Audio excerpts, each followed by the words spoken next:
Today's selection comes from this literature works anthology, The Magical Starfruit, written by Rosalind C. Wang. She says that writing is the same as playing ball or playing the piano. They need practice. All the time, you need practice. To improve your writing, Wang recommends keeping a journal and reading as much as possible. She believes that the world of books is a big pot of treasure from which you can borrow freely and enjoy. The illustrator Xiaowei Lu was born in China, where she studied brush painting and calligraphy. Calligraphy is the art of fine handwriting. She went to college in China to become a scientist, but when she moved to the United States a few years later, she studied art. She feels she was born to be an artist and not a scientist. Lynn says, art is something that will allow you to enjoy life.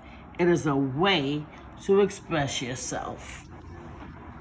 The Magical Starfruit Tree. I had never read this story in this book until today. I enjoyed it, and I figured you might enjoy it too.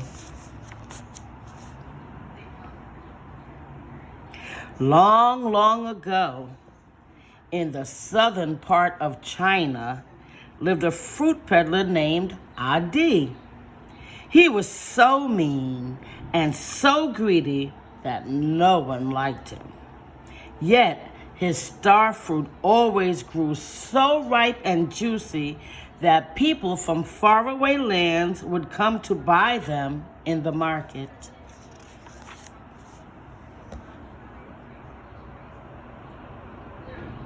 One summer day, the fruit peddler packed his 2 big baskets full of luscious yellow star fruit and rushed to the market. A great crowd gathered because it was the monthly market day. They came to shop and to watch acrobats perform. Adi set up his fruit stand near the performers, under a yum-yum tree, and was pleased with himself for finding such a good spot. He murmured, "The day is very hot and dry. People will be thirsty. I shall sell every one of my ripe and juicy star fruit and make lots of money." Some people could not afford to buy his star fruit and could only look longingly at them. Adi was so mean and nasty, he would yell at the poor bystanders, "Are you going to buy? If not, stay away. Don't block my fortune."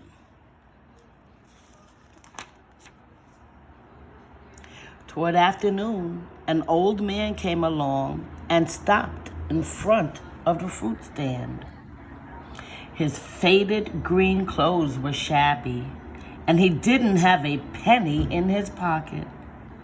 All he had in his hand was a tree branch that served as his cane. He wore a straw hat atop his head, and his wrinkled face was covered with sweat and dust. But if you looked closely, you could see there was something different about this old man. When the sun shone into his dark brown eyes, they sparkled with a mysterious jade green color.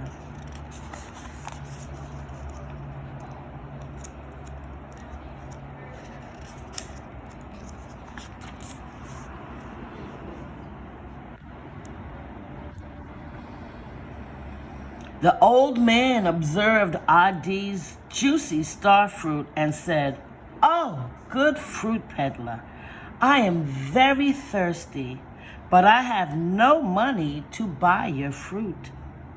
I believe that you are a kind-hearted man. Surely you will have mercy on an old man and give me a juicy starfruit. Go away, old beggar, the stingy Adi shouted. My starfruit are for sale. They bring me wealth. I do not give away my fruit to anyone. Oh, good fruit peddler, have mercy on these old bones. I do not want your biggest and plumpest starfruit. All I want is your smallest one that you might throw away. I know the Jade Emperor of Heaven will bless you for your kindness. Who do you think you are? Ardil yelled. Why do I need you to ask the Jade Emperor to give me blessings? Go away before I beat you with my stick.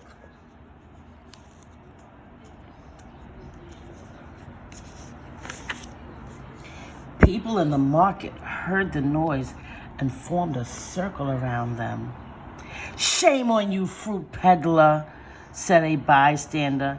This old man is tired and thirsty. Give him a starfruit. It will not hurt you, not one bit. But give us more fruit to quench his thirst. The Jade Emperor of Heaven will surely reward you for your kindness. That's right, cried the crowd. Have pity on the old man. Oh, yes. Saying is easier than doing, yelled Adi. It is not your starfruit. It is not yours to give away so easily. You do not toil and labor to produce them. If you had such a kind heart, why don't you buy one and give to this old beggar? At that moment, a young boy named Ming Ming, one of the acrobats, had just finished his performance. He came forward with 2 copper coins and handed them to the stingy Adi. I will buy a starfruit for the Lao Gong Gong, old grandpa, said Ming Ming. He then turned to the old man and said very kindly, Lao Gong Gong, you may now select a large, juicy starfruit for yourself. Do not worry, I have paid the fruit peddler. The old man hesitated. How can I take your money? You have worked hard for those 2 coins. Lao Gong Gong, I do not have much, but I am willing to share what I have. I'll perform again, and most of these kind aunties and uncles will give me more money. The old man selected a starfruit and ate it down to the core. He then carefully picked out one of the seeds and threw the rest of the core away. Ah, it is so good, he said as he smiled. Thank you, little boy. You have been very kind to me. Now, please help me to perform for our audience here. The old man used his cane to dig a hole in the ground. In it, he carefully placed the selected seed and asked the boy to pack earth over the seed with his 2 little feet.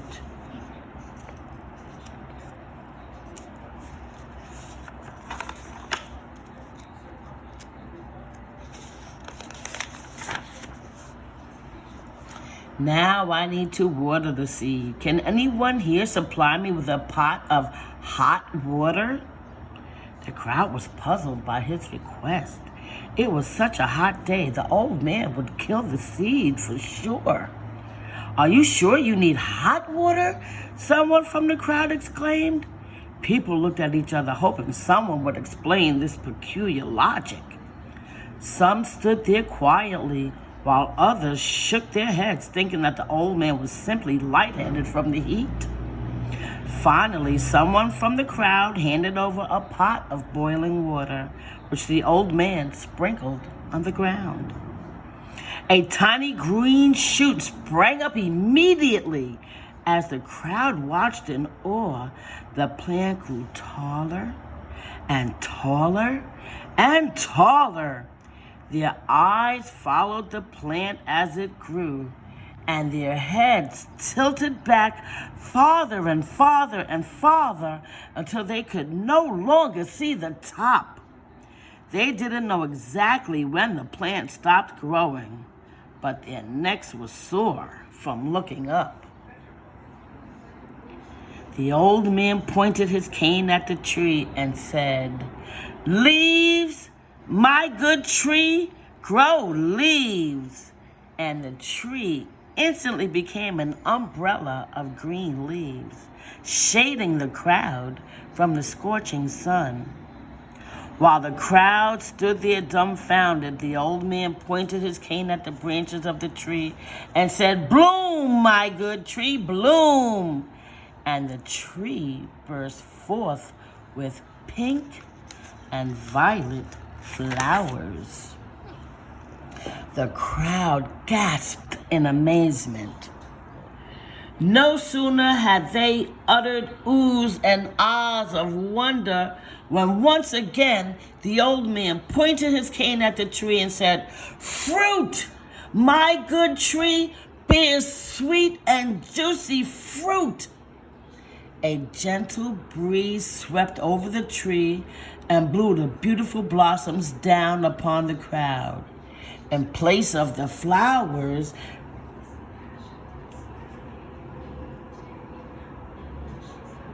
big, bright starfruit appeared on the branches. By then, the news of this strange happening had spread quickly through the marketplace. Everyone, including R.D., rushed over and gathered around the old man and his amazing tree.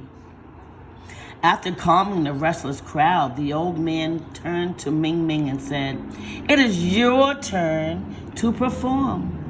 Please use your nimble feet to climb up into the branches and gather the juicy starfruit for all of us."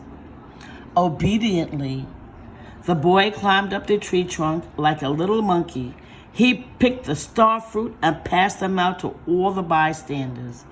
Even the stingy peddler received his share. Adi thought to himself, that's funny. This starfruit is as sweet and juicy as those in my baskets. After everyone enjoyed their starfruit, the old man picked up his cane and struck the tree trunk several times. Each blow made the tree trunk shrink smaller and smaller until it was the size of his palm. He then gave it to Ming Ming and said, "Thank you for your assistance, little fellow. Plant this tree in your yard and you will have plenty of starfruit to quench your thirst every summer." Ming Ming thanked him, and the old man picked up his cane and bowed to the audience and walked through the crowd and down the dusty road.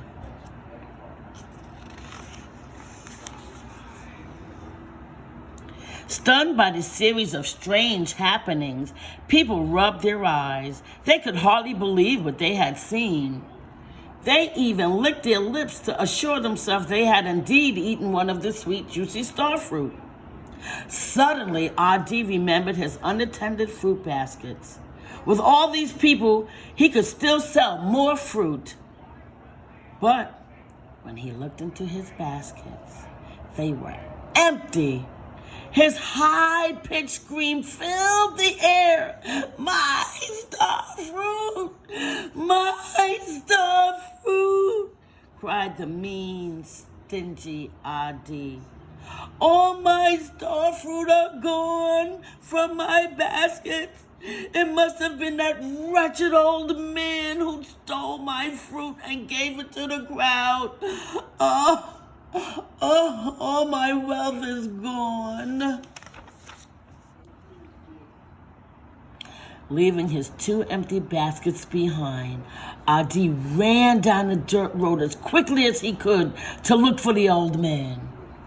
But alas, The only thing he found was the tree branch that the old man used as a cane lying alongside the road. The crowd broke into laughter at the greedy auntie. That old man must have been a messenger sent down by the Jade Emperor of Heaven to teach that mean fruit peddler a lesson, said one person. That stingy fruit peddler deserves this for the way he treated the old man, said another person. Yes, yes, the crowd all nodded in agreement. The Jade Emperor of Heaven is wise and just. Those who do not have a kind heart and respect for the old will surely be punished.